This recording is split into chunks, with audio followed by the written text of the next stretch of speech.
Nous sommes le 13 septembre. Bienvenue à tous dans le flash de 18h sur RTI 1. C'est le premier jour de l'année scolaire 2021-2022. À la maternelle, au primaire et au secondaire, les élèves ont fait leur retour dans les salles de classe ce matin. Cette nouvelle rentrée a de nouvelles mesures, notamment le retour des coefficients au secondaire, l'interdiction de la vente des manuels dans les établissements ou encore la suppression des frais annexes. Franck Adio. Lundi 13 septembre, c'est jour de rentrée des classes. Cette année, elle concerne environ 6,8 millions d'élèves. À Cocody, groupe scolaire Château d'eau, décor de premier jour, des tout-petits en larmes et des parents venus ce jour même. Certains, quelque peu incrédules. Elle n'est pas encore rentrée en classe. Ils sont venus prendre des renseignements pour voir si ça a déjà commencé, pour être rassurés que les cours ont déjà commencé. Donc, ils sont venus vérifier et effectivement, les cours ont déjà commencé. Pour rassurer parents et collaborateurs, l'inspecteur de l'enseignement primaire et préscolaire de la zone visite les établissements. La reprise est assez timide, mais les élèves sont là, les enseignants sont tous à leur poste. Madame la ministre, n'est-ce pas, est venue avec de nouvelles réformes.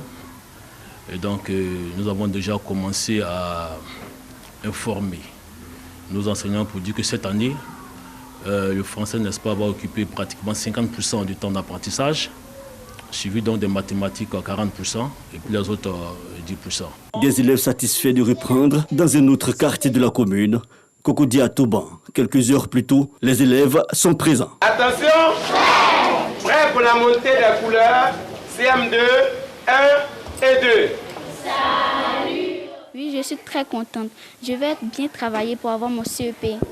Autre commune, Koumassi, ce jour de rentrée est un moment particulier. Rétablissement de la dictée, redoublement aux primaires, suppression des frais annexes, interdiction de vente d'instruments didactiques à l'école, coefficient par discipline dans le premier cycle et évaluation annuelle des établissements privés. Quelques réformes pour cette année scolaire 2021-2022. Rappelons-le, le thème choisi par la tutelle est « Soyons tous des citoyens responsables pour une école de qualité ».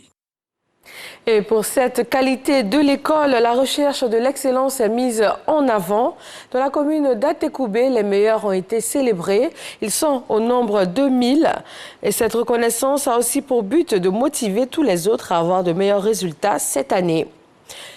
Le Salon africain de l'entrepreneuriat, une plateforme qui réunit des jeunes porteurs de projets. Il s'agit de leur permettre de travailler en synergie afin de créer et proposer des solutions innovantes ancrées dans les réalités africaines. Concertation nationale en Guinée, le Comité national de rassemblement et du développement appelle les forces vives de la nation à des rencontres au Palais du Peuple. À partir de demain, mardi 14 septembre, les acteurs de la société civile, les leaders politiques, les représentants des coordinations régionales et également les chefs religieux vont se succéder pour des échanges prévus toutes les 2 heures. Ces concertations restent une étape importante pour préparer la transition dont les différents aspects ne sont pas encore connus 7 jours après le coup d'État. 2 membres fondateurs du mouvement citoyen sénégalais Y en a marre devant le procureur de la République ce lundi. Ils sont poursuivis pour escroquerie et trafic de faux visas. 2 députés de la mouvance présidentielle sont également cités dans ces affaires. Le mouvement Y en a marre s'est illustré ces dernières semaines par des prises de position très critiques contre les derniers projets de loi du président Macky Sall. Certains de ces responsables soupçonnent des raisons politiques derrière ces accusations. En Somalie, la crise entre le président de la République et son premier ministre s'envenime alors que le pays est censé tenir une élection présidentielle en octobre 2021.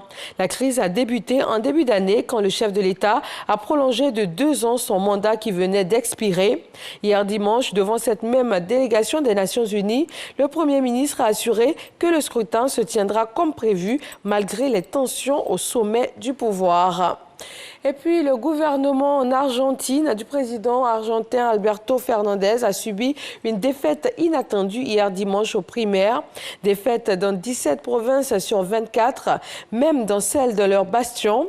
Un échec d'autant plus cuisant que ce scrutin, qui est assimilé à un test grandeur nature avant la confirmation par les urnes lors des élections législatives et sénatoriales. Elles sont prévues en novembre prochain.